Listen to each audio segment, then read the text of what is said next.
mbere yuko itangazo ry'umuryango wa RPF Inkotanyi ryamagana iyimikwa ry'umutware w'abakono risohoka, iyi nkuru yari ubwiru, nta muntu wari wigeze ayivugaho, yaba abanyamakuru bandika, yaba radio cyangwa se televiziyo, yaba televiziyo zikorera kuri YouTube, bose nta muntu wari warigeze agira icyo avuga ku byabereye mu Kinigi tariki ya 9 z'ukwa karindwi, aho hari umuhango wo kwimika umutware w'abagogwe b'abakono.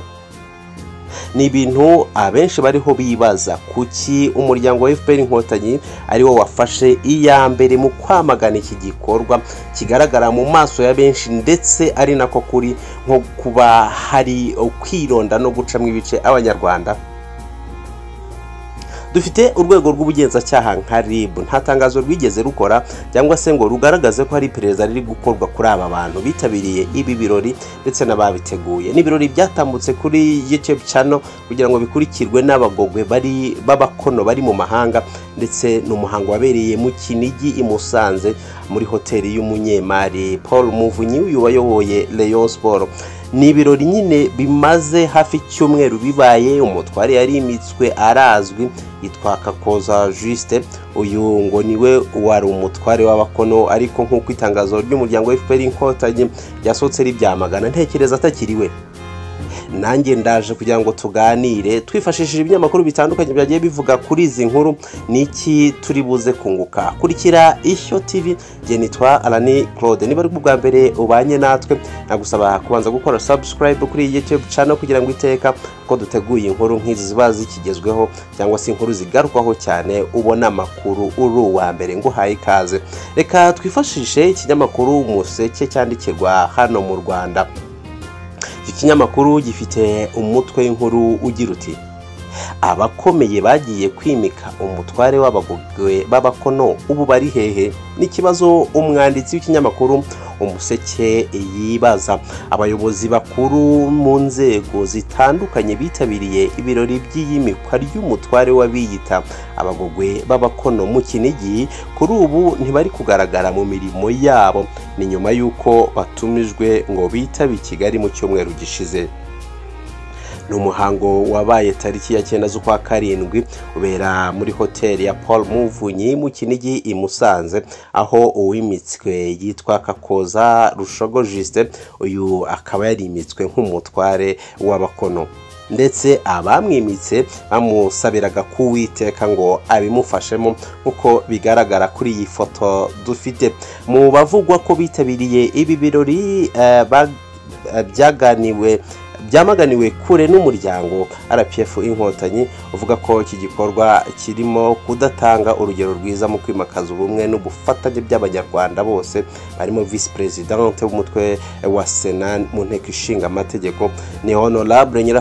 Nyirasafari Esperance. Ibyo birori byo kuwa 9 Nyakanga 2023 byagaragayemo kandi umukozi wa RAB station ya Musanze, umuyobozi w'ikigo gishinzwe impapuro mpamo z'ubutaka mu majyaruguru, umuyobozi w'akarere ka Musanze wungirije ushinzwe imari, ubukungu n'iterambere Andrew Rucyahana Mpuhwe, n'umuwahoze ari minisitiri w'ubutegetsi bw'igihugu Gatabazi Jean Marie Vianney. Kakoza Rushogo Juste niwe wahawe inkoni y'ubushumba mu birori byitabiriwe n'abantu benshi b'imbere mu gihugu n'abakurikiranye umuhango mu buryo bw'ikoranabuhanga nk'uko twabivuze. Uyu muhango watambukaga live kuri YouTube kugira ngo n'abari mu mahanga bawurore. Usibye abo bahamagajwe mu mpera z'icyumweru gishize, hahamagajwe kandi umunyamabanga nshingwabikorwa w'akarere ka Musanze Kanayongwe Alex, abanyamabanga nshingwabikorwa b'imirenge 3 n'abasirikare 4 bafite ipeti rya colonel bakorera mu gice ibyo birori byabereyemo, bose bakaba bataragaruka mu kazi kabo nk'uko ikinyamakuru Umuseke kibifitiye amakuru. Hiyongeyeho kandi abaherwe Kakoza Juste wimitswe n'umunyemari Paul Muvunyi nyiri hoteli biyakiriyemo igihe bakoraga ibi birori. Kuri uyu wa kabiri tariki ya 18 Nyakanga umwaka wa 2023 nibwo umuryango wa RPF Inkotanyi wasohoye itangazo uvuga ko imitekerereze n'imigirire n'imyitwarire nk'iyo bigomba guhinduka, abanyamuryango babigizemo uruhare bakazahanwa. mu itangazo umuryango wa RPF Inkotanyi washyize ahagaragara nyine wamagana ibi bikorwa riragira riti umuryango wa FPR Inkotanyi uributsa abanyamuryango bose ko kubumbatira ubumwe ari inshingano za buri wese nubwo hari intambwe yatewe hari ibikwiye gukosorwa kuko bishobora kuba intandaro yo kubangamira ubwo bumwe umuryango wa RPF Inkotanyi wasabye abanyamuryango kugaragaza kwitandukanya no kwamagana icyo ari cyo cyose gishobora gukoma mu nkokora intambwe yatewe ukomeza uvuga ko buri wese agomba kubazwa inshingano mu gihe habaye ikibi nta cyamagane ngo yitandukanye nacyo cyangwa ngo akagihishira FPR Inkotanyi yasabye abanyamuryango gukomeza gushyigikira ubumwe bw'abanyarwanda no guha urubyiruko icyizere cy'ejo hazaza mu gihe abanyarwanda babanye neza ni kuwa 9 Nyakanga nibwo mu karere ka Musanze mu murenge wa Kinigi habaye ibirori byiswe Iyimikwa ry'Umutware w'abakono ndetse bemeza ko hazajya hakusanywa umusanzu wo gufashanya mu rwego rwo kugobokana amakuru avuga ko muri icyo gitaramo basabanye ndetse haza no gutangwa inka zirenga 100 umuseke n'ikinyamakuru turiho dusomaho iyi nkuru wagerageje kuvugana n'abayobozi batandukanye kubivugwa kuri aba bafunzwe cyangwa bari kubazwa iby'iki gikorwa ariko nta wigeze abona igisubizo kuri ibi bintu nicyo kibazo natwe twibaza ese ababigizemo uruhare ubu bose bari hehe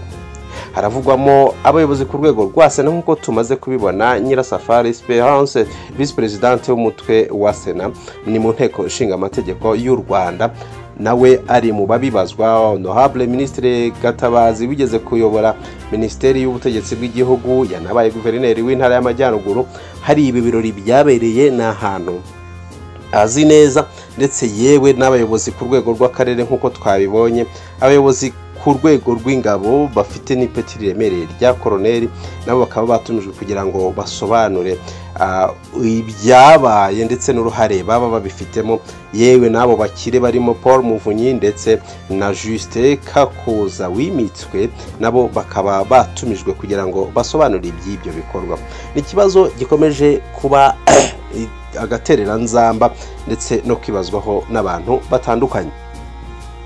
Ingabire Marie-Immaculée umuyobozi wa Transparency International ishami ry'u Rwanda nawe mu kiganiro amaze kugirana na Radio TV 10 yamaganye iby'iki gikorwa ndetse anavuga ko bari bakwiye gushyiraho ingamba zo gukurikirana abantu bose bagaragaza imyitwarire nk'iyingiyi yibajije ibyizo nka zatanzwe abo zahawe ndetse n'ibindi ariko umujyo n'umwe n'ukwamagana ibintu byose bifite aho bihuriye n'icyatandukanya abanyarwanda kuko intambwe y'ubumwe u Rwanda rumaze kugeraho ari intambwe ishimishije abantu benshi bagiye batanga ibitekerezo kuri iyi nkuru bagiye bagaruka ku bushongore n'ubukaka bwa Gatabazi ndetse n'ukuntu agaragara nk'umuryango wa RPF nk'umunyamuryango wa RPF Inkotanyi mu bimbere ariko akaba yagaragaye mu kwijandika muri ibi bintu nanone ukibaza ukuntu umuyobozi wungirije wa Sena y'u Rwanda n'umuyobozi ukomeye ufite ubudahangarwa niba mbyibuka neza ari mu bayobozi 5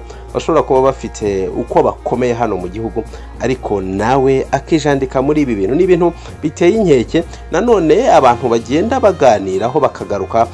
kuba nta bushishozi cyangwa se n'ubwera mutima aba bayobozi bagaragaje bagiye muri ibi bintu haba ubuyobozi mu nzego zibanze ndetse n'abayobozi mu gisirikare ndetse n'abayobozi bakuru mu nzego zitandukanye z'igihugu haba ndetse n'abaherwe bagaragaye muri ibi birori ntabwera mutima bagaragaje mu bumwe n'ubwiyunge igihugu cyacu cyashyize imbere kuko guverinoma y'ubumwe ibivuga kandi koko ubigaragara hari intambwe imaje gutera ariko nanone ntibyari bikwiye ko agatsiko k'abantu runaka kiyita abakono kicara hamwe kagakora ibirori bimeze kuriya mu gihugu kiyobowe mu gace k'akarere ka Musanze kayobowe nanone agace gasanzwe kagaragara ko ariho abanzi b'igihugu bahera batera igihugu cyangwa se ariyo corridor ariyo nzira abanzi b'igihugu banyuramo ibintu nyine bikomeje kugarukwaho n'abantu benshi n'ibintu byamaze kwamaganwa kumugaragaro n'umuryango RPF Inkotanyi nkuko nabigarutseho urwego rw'igihugu rw'ubugenzacyaha RIB ntabwo rwakabaye rukora itangazo kubera ko ni dosiye iremereye cyane, ni dosiye yakagombye kuba ifatwa neza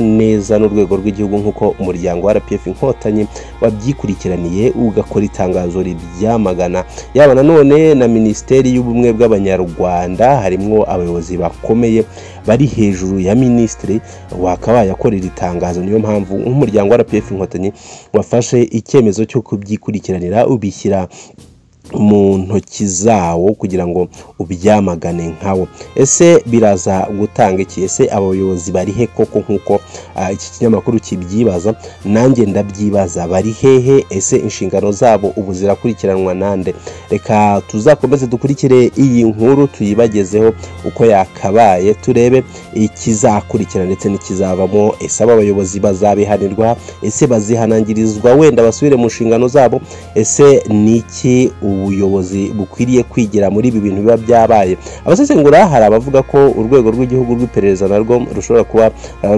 rwaraciwe muri humye cyangwa se rwaragize intege nkeya muri iki gikorwa, kuko iyo kijya guhagarikwa kitaraba ntago byakabaye bigeze aho umuryango nka FPR Inkotanyi ufata icyemezo cyo gukora itangazo ryamagana ibi byabaye. Ariko nanone turi hano kugira ngo tuzabagezeho ibizagenda bivugwa byose kuri iyi nkuru. Je nitwa Alani Claude Nzamuramba, ukomeza ubane natwe